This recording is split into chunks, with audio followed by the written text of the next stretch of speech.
세계 각국은 각자마다 상당한 문화 차이를 보입니다.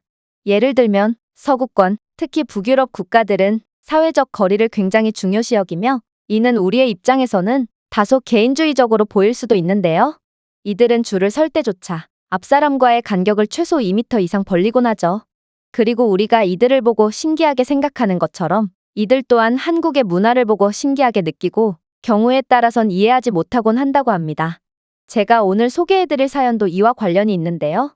한국의 기술력에 반해 한국의 기술 전시관을 구경하러 온 한 핀란드인들은 한국에서 충격적인 장면을 목격하고 그만 화를 내고 말았다고 합니다. 그렇다면 이 핀란드인들에게 대체 어떤 일이 있었던 건지 자세한 내용 살펴보도록 하겠습니다. 핀란드인의 사연입니다. 핀란드인으로서 한국은 정말 흥미로운 국가입니다. 한국은 전 세계에서 가장 강력한 기술력을 가지고 있는 IT 강국인데 핀란드 또한 IT 관련 기술에 관심이 있는 사람들이 많아서 다들 한국의 기술을 배우고자 하거든요. 저는 컴퓨터공학을 전공하고 있는 대학생으로 현재 세부적인 진로를 설정하기 위해 영감이 필요하던 차였는데요. 이런 제게 한국 여행은 정말 큰 도움이 될 수 있을 거라 생각해서 저는 제 학교 친구인 루카와 함께 한국을 방문하게 되었습니다. 저희는 삼성과 현대 같은 한국 글로벌 기업의 기술 전시관에 방문했는데 이때 한국의 저력을 다시 한번 확인할 수 있었네요. 저는 핀란드에서 평생을 살아서 그런지 이쯤 됐으면 핀란드가 한국의 기술력을 따라왔을 거라고 생각했지만 전시관에 방문한 저는 제 생각이 완전히 틀렸다는 것을 깨닫고 말았죠. 한국의 기술력은 제가 상상한 것 이상으로 훌륭했고 마치 혼자서 30년 이상은 앞서가는 듯 보이기까지 했으니까요. 이 나라의 기술력을 따라잡을 국가는 대체 언제쯤 나올지 한국은 정말 알면 알수록 탄탄하고 대단한 국가라는 생각이 들었습니다. 그렇게 충격적이었던 기술 전시회를 마치고 저희는 숙소로 가기 위해 버스줄을 기다렸는데요. 한국의 버스줄 또한 핀란드와는 너무도 달라서 꽤나 놀랐습니다.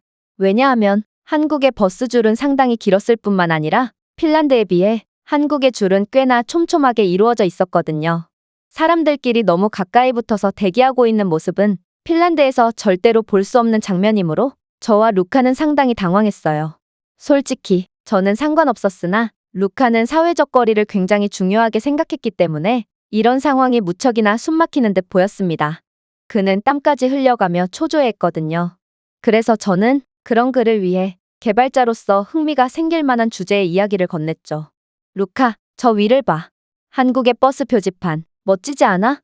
저기 숫자로 적혀져 있는 건 버스의 도착 예정 시간이고 한국 버스는 반드시 정시를 지킨다고 해. 한국인들은 시간 낭비 없이 대중교통을 이용할 수 있는 거야. 도대체 어떻게 이런 모든 이동 시간들을 데이터화해낼 수 있었을까? 한국의 시민들이 정말 부러워.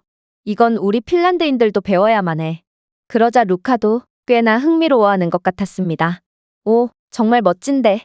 한국은 훌륭한 개발자 인재들을 계속해서 배출해내고 있어서 이런 놀라운 시스템을 구축해낼 수 있었구나. 아니면 한국인들 자체가 성실하고 부지런해서 늘 정시성을 잘 지킬 수 있는 걸지도 모르겠어. 이렇듯 개발자를 꿈꾸는 저희의 재미없는 대화는 계속해서 이어졌고 그렇게 시간이 흘러 버스가 도착했어요. 그런데 운이 나쁘게도 저희가 탈 버스는 꽤나 인기 있는 노선의 버스였는지 저희 앞에 줄을 서 있는 한국인들은 전부 저희가 탈 버스에 탑승하기 시작하더라고요. 그렇게 저희는 정말 가까스로 버스에 탑승할 수 있었고 저희 바로 뒤에 있던 어떤 젊은 한국인 남성까지 버스에 탑승하자 버스는 꽉 차서 더 이상 탑승할 수 없는 수준이 되었어요. 그런데 이 남성은 자신의 한참 뒤에 있던 목발을 짚은 여성을 더 태우려고 하더군요. 그리고 도저히 안 되겠는지 자신이 내리고 이 여성을 버스에 탑승시켰어요. 그러자 이 모습을 본 제 예민한 친구 루카는 이 남성에게 영어로 화를 냈습니다. 이봐요. 지금 버스 안에 사람이 꽉 찬 것 안 보여요? 아무리 이 여성의 몸이 불편하다고 해도 왜 버스 안에 사람들에게 피해를 입히면서까지 억지로 태우려고 하는 거죠? 물론 그녀의 장애는 안타깝지만 그건 우리가 상관할 바가 아니라고요. 그리고 저 멀리 있는 여성을 앞으로 데려오다니 이건 새치기인 것 몰라요? 어쨌든 이 여성이 버스에 탑승함으로써 당신의 자리는 없어졌으니 이 버스에 다시 탑승할 생각하지 마세요. 그러자 이 말을 들은 한국인 남성은 놀랍도록 침착한 모습을 보여줬어요. 그는 미소를 지으면서 말했어요. 그럴 생각이에요. 전 다음 버스에 탑승할 생각으로 내린 겁니다. 제 자리를 이 여성에게 양보한 거니 이 여성은 새치기를 한 게 아닙니다. 그러자 루카는 엄청나게 당황했어요.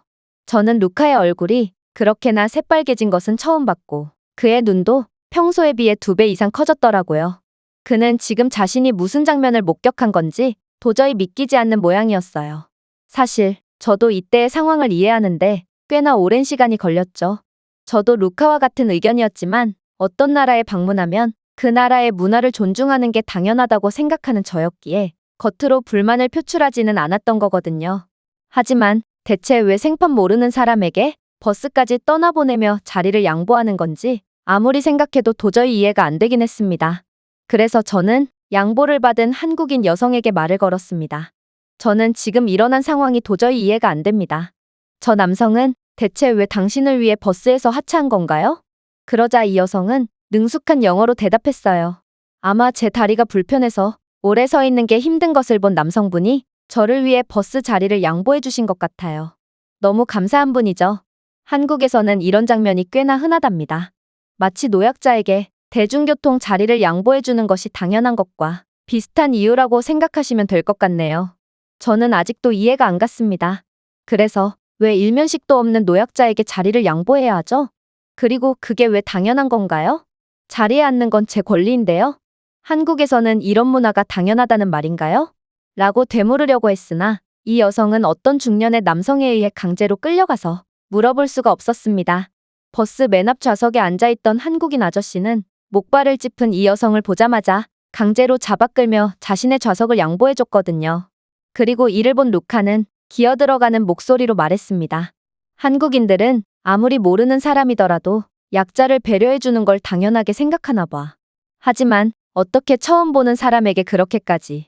그러나 이런 저희의 궁금증은 얼마 안가 풀리게 되었는데요. 저희는 지하철로 환승해야 했고 한국의 지하철에서도 똑같은 장면을 목격했기 때문이에요. 한 여성이 지하철에서 딱 한 자리만 남은 좌석에 앉았는데 바로 뒤에 들어온 할머니와 손녀로 보이는 어린아이를 보고 자리에 앉자마자 일어나서 할머니에게 자리를 양보해줬거든요. 그리고 옆에 앉아있던 다른 여성 또한 이 할머니와 손녀를 위해 기꺼이 자리를 내줬죠.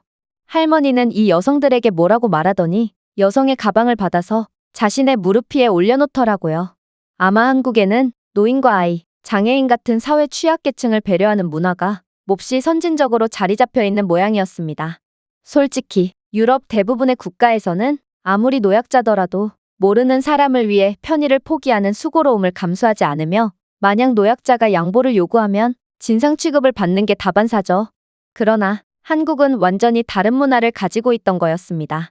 어쨌든 제가 한국에 온 이상 이런 한국의 문화를 존중해야 한다고 생각했고 루카를 설득해서 저희도 한국인들처럼 한번 해보자고 말했죠. 그리고 지하철에서 내리고 얼마간 걸으니 리어카를 끌고 오르막길을 오르고 있는 노인을 발견하게 되었습니다. 저희는 마치 보물이라도 발견한 것 마냥 달려가서 이 노인을 도와줬죠. 노인과 저희는 말이 통하지 않았지만 마음으로 의사소통을 할 수 있었고 저희의 도움으로 오르막길을 무사히 오른 할아버지는 저희의 손을 부여잡으며 연신 한국어로 뭐라고 말씀하셨어요. 저는 한국어를 못하지만 그의 눈동자만 봐도 저희에게 진심 어린 감사를 전하고 있다는 걸 바로 알 수 있었습니다.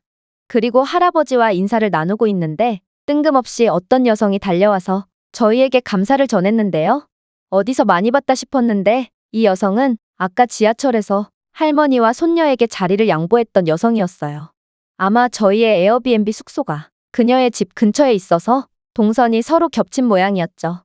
이 한국인 여성은 모르는 노인을 위해 도움을 줬고 이 여성의 할아버지는 모르는 외국인들에 의해 도움을 받다니 저희는 한국의 이런 아름다운 선순환에 엄청난 감명을 받았습니다. 그리고 이 경험을 통해 한국의 이런 배려의 문화를 조금이나마 이해할 수 있었죠. 노인을 도와주면서 느꼈던 행복한 감정은 남에게 호의를 베풀어 본 적이 없는 대부분의 서양인들이 절대로 이해할 수 없을 거예요. 저는 다른 나라의 문화를 존중하는 편이지만 이런 한국의 문화는 존중을 넘어서 서구권 국가의 사람들이 반드시 배워야 할 수준 높은 문화라는 생각이 듭니다. 남을 위한 배려와 친절이 돌고 도는 한국의 문화는 세계를 더욱 아름답게 밝히고 있는 듯 보이거든요. 이 외국인의 글은 여기까지입니다. 문화의 차이를 초월해서 한국 문화에 감탄하게 된 핀란드인의 사연이었는데요. 물론 문화의 서열을 가릴 수는 없으나 개인주의가 심한 외국인들에게마저 인정받는 한국의 따뜻한 문화가 자랑스러워지는 순간입니다. 제가 준비해온 내용은 여기까지입니다. 끝까지 시청해주셔서 진심으로 감사드리며 여러분들의 구독과 좋아요, 알림 설정은 영상 제작에 큰 힘이 됩니다. 이상 세모튜브였습니다.